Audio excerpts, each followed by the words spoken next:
Com exceção do Parasita, eu tô com a sensação de que cada vez mais o prêmio da Palma de Ouro em Cannes tá dividindo o público, né? De maneira, às vezes, bem drástica, de maneira bem polarizada mesmo. Ano passado foi a vez do Titane, da Julia Ducournau, que apesar de eu ter ficado feliz em grande parte com a vitória dele, eu não gosto do filme, eu tô no time das pessoas que não gostam.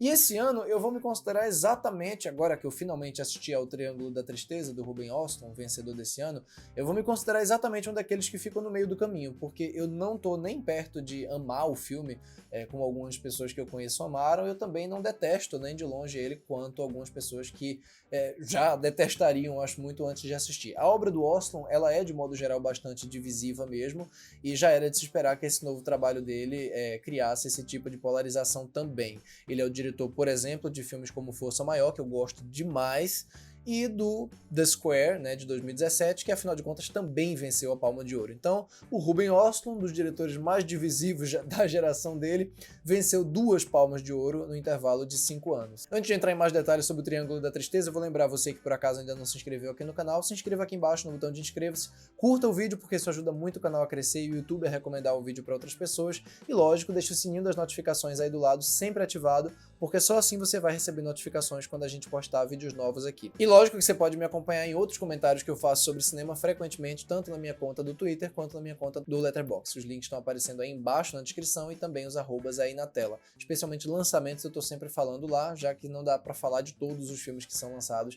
aqui no canal. Eu acho bem complicado falar do Triângulo da Tristeza sem dar spoiler, porque o filme se divide em 3 atos que são muito diferentes entre si. Ele se passa em 3 lugares diferentes, 3 locações que são muito independentes dramaticamente, mas não é uma antologia, então dá pra explicar assim.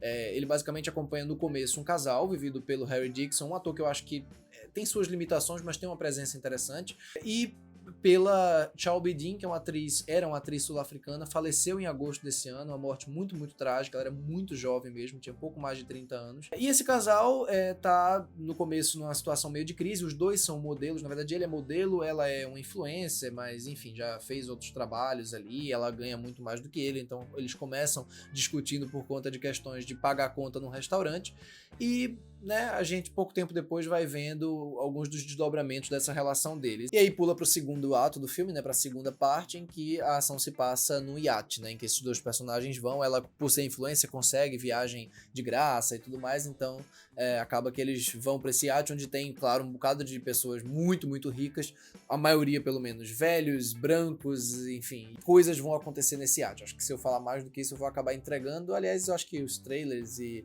alguns dos posters já deixam claro o que é que alguns dos absurdos que vão se desenrolar nessa viagem. E daí tem o terceiro ato em que o filme também muda completamente de cenário, e aí eu realmente não vou falar mais nada, pelo menos até o momento. O que eu acho interessante nesse filme, principalmente no segundo ato dele, aliás, é pra mim o trecho mais bem resolvido. O primeiro ato também tem muita coisa boa, mas o segundo certamente é o que me arrancou mais risadas, e eu sei que o humor é bem relativo nesse caso aqui, mas enfim.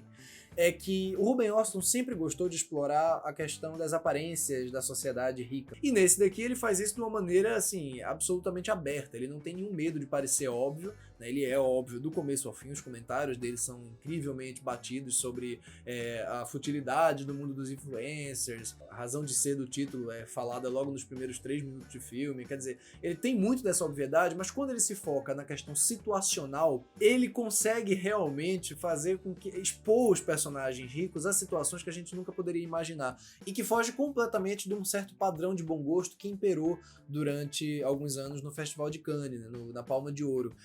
Nos últimos anos eles têm feito o contrário, eles têm gostado muito de parecer vanguardistas ou moderninhos com filmes que não são exatamente vanguardistas nem moderninhos, como é o caso do próprio Titane, e é o caso desse daqui também, mas que tem sim seu valor na forma como expõe as coisas mais bizarras a que os ricos podem estar submetidos. E a situação aqui é uma situação satírica, óbvio, mas que é plenamente realista também. Assim, o que acontece no filme nessa segunda parte é feita, é encenada de uma forma realista e acaba tendo contornos bem interessantes, acaba tendo desdobramentos bastante imprevisíveis. Eu gosto disso, eu gosto desse tato situacional que ele tem para explorar os desdobramentos práticos de algumas coisas absurdas. E sim, eu ri um bocado numa cena aqui que envolve o navio indo para lá e para cá e um personagem tentando vomitar. Não dá pra não rir com aquilo. É uma exposição super apelativa de um personagem ou de uma situação, mas é apelativa e óbvia, com toda de uma forma muito assumida, então eu gosto disso. Agora, quando o filme começa a discursar demais sobre o assunto, como ele começa a verbalizar demais questões ideológicas de um russo capitalista que tem aqui com um americano socialista e não sei o que, a coisa realmente começa a cair na besteira, no besterol mesmo, porque é quando você vê alguém querendo fazer uma coisa que supostamente está falando sobre, está abrangendo muitos assuntos numa coisa só, e na verdade ela tá só sacudindo a ideia ali na tela. E é exatamente isso que o filme faz. Lá no terceiro ato ele vai fazer isso de uma maneira, a meu ver, bem prejudicial para a narrativa geral.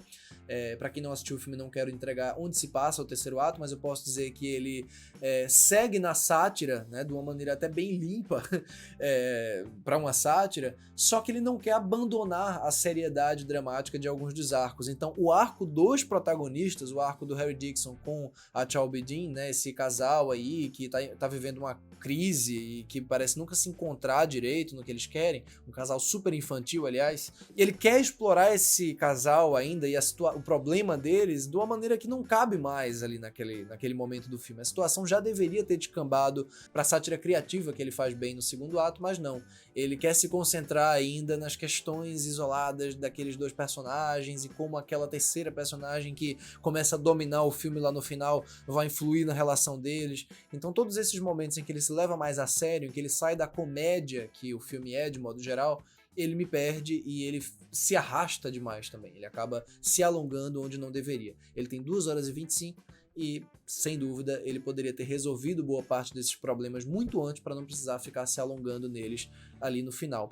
Acho que é um trabalho interessante. Acho que vale a pena para quem gosta de uma comédia surtada, né? E para quem tem esse tipo de humor que pode ser mais mórbido e ocasionalmente mais cínico também, mas nem isso eu sei se funciona de maneira tão plena. Talvez o cinismo que o filme acha ter seja até meio ingênuo ao final diante de algumas pessoas e o filme acaba ficando meio bocó.